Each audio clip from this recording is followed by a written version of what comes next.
Chargé de protéger les pèlerins chrétiens Terre Sainte, ce petit groupe de guerriers, organisé sous le nom de pauvres chevaliers du Christ, est rapidement devenu un des ordres militaires les plus puissants des croisades. Alors salut à tous et bienvenue dans ce nouvel épisode de 5 minutes d'histoire consacré à l'ordre du Temple de Salomon, plus connu sous le nom de Templiers.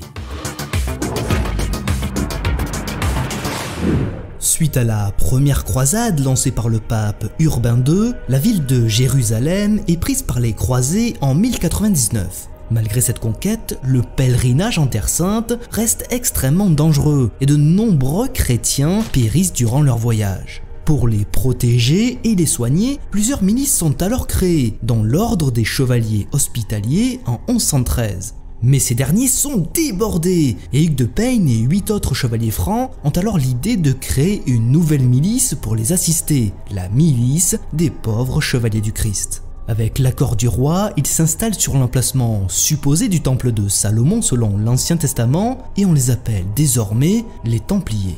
Leurs débuts sont chaotiques, mais leur fondation est approuvée par le pape au Concile de Troyes en 1128 et ils deviennent alors officiellement l'ordre du Temple. À la mort de Hugues de Payne en 1136, Robert de Cran prend la tête de l'ordre et pose les règles de son organisation: simplicité, pauvreté, chasteté et prière. En 1139, le pape Innocent II leur accorde des privilèges et les Templiers sont désormais exempts d'impôts et disposent même de leurs propres prêtres. Grâce aux nombreux dons de puissants souverains, l'organisation se développe rapidement et installe des commanderies templières partout en Europe, permettant de recruter et d'entraîner les nouveaux membres. À l'image des hospitaliers, les Templiers sont divisés en 3 catégories: les combattants, les chapelains et les bâtisseurs. Ils sont soumis à l'autorité d'un chapitre général composé de hauts dignitaires. La reconnaissance de l'ordre passe par l'attribution d'un code vestimentaire particulier pour les chevaliers nobles, qui doivent ainsi porter un long manteau blanc orné d'une croix rouge.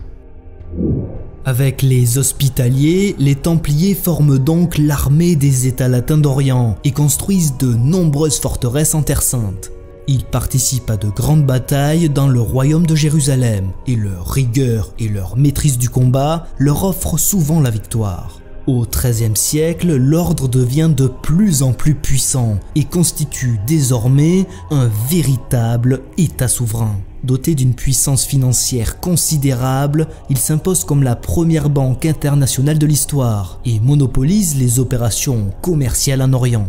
Après la chute de Saint Jean d'Acre en 1291 et l'abandon définitif de la Terre Sainte, les Templiers perdent une grande partie de leurs fonctions militaires. Ils oublient leurs vœux originels et ils deviennent de simples banquiers. Leur activité se diversifie malgré tout. Maraîchers, ils gèrent de nombreuses exploitations agricoles en Europe.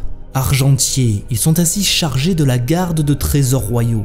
Transporteurs de fonds, le pape leur confie même la tâche d'acheminer l'argent perçu dans l'Europe chrétienne vers l'Italie. Au début du XIVe siècle, le train de vie luxurieux et la puissance de l'ordre irritent l'opinion publique, et en particulier le roi de France, Philippe le Bel, endetté jusqu'au cou envers les Templiers. Le vendredi 13 octobre 1307, le grand maître Jacques de Molay et beaucoup de ses frères sont arrêtés simultanément dans toute la France sous l'inculpation d'hérésie et de crimes jugés abominables comme la profanation ou la sodomie.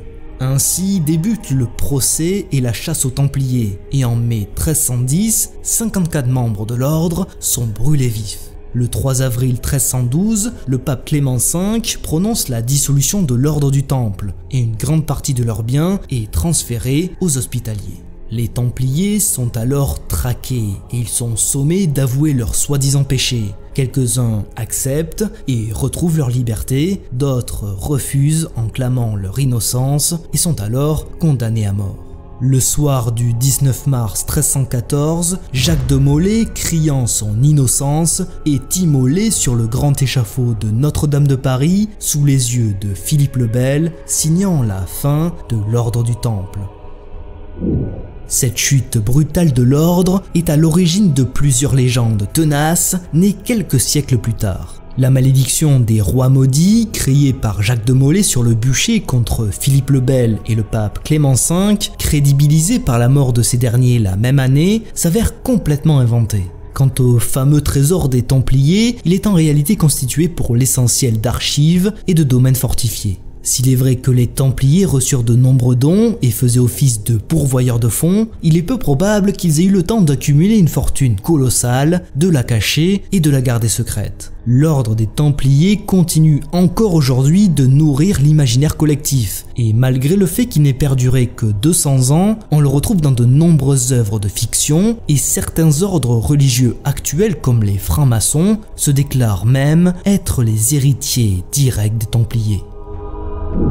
Merci d'avoir regardé cette vidéo. Si tu veux soutenir mon travail, un seul moyen. Abonne-toi à la chaîne, active les notifications et surtout partage mes vidéos. À la prochaine.